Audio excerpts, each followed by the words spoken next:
Dans le paisible village de Djougou, niché entre les collines verdoyantes et bordé par un fleuve aux eaux limpides, un mystère hantait les nuits des habitants.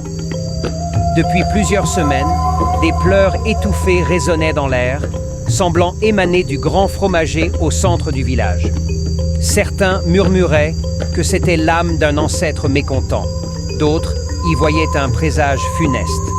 Amadou, un jeune forgeron au cœur vaillant, refusait de céder à la peur. Il savait que derrière chaque légende se cachait une vérité. Son grand-père, Bako, autrefois le plus grand conteur du village, lui avait souvent répété « Celui qui cherche la lumière dans l'ombre trouvera la sagesse ». Armé de sa lanterne et de son courage, il décida d'enquêter. Une nuit de pleine lune, alors que tout le village dormait, Amadou s'approcha du fromager. Il posa une main sur l'écorce rugueuse et ferma les yeux. Les pleurs étaient bien réels, empreints d'une douleur profonde. Puis, un souffle léger lui caressa le visage et une voix fragile chuchota « Sauve-la ». Pris de frissons, il suivit la direction du vent et découvrit un passage dissimulé entre les racines du grand arbre. Une lueur vacillante dansa dans l'obscurité et Amadou trouva une jeune femme, Ama, attachée à un pieu sacré, les yeux emplis de terreur. Ama était la fille du guérisseur du village voisin, promise à un homme influent qu'elle refusait d'épouser. Son propre oncle l'avait livrée aux anciens croyant calmer la colère des ancêtres. Mais en vérité, ce n'étaient pas les ancêtres qui pleuraient, c'était elle.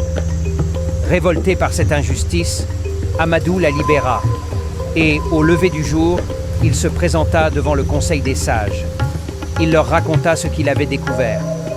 Les anciens, d'abord sceptiques, se turent lorsque le grand-père Bako s'avança, la canne tremblante dans la main. Ce n'est pas en sacrifiant les innocents que nous apaisons nos ancêtres, mais en honorant leur mémoire par la vérité et la justice.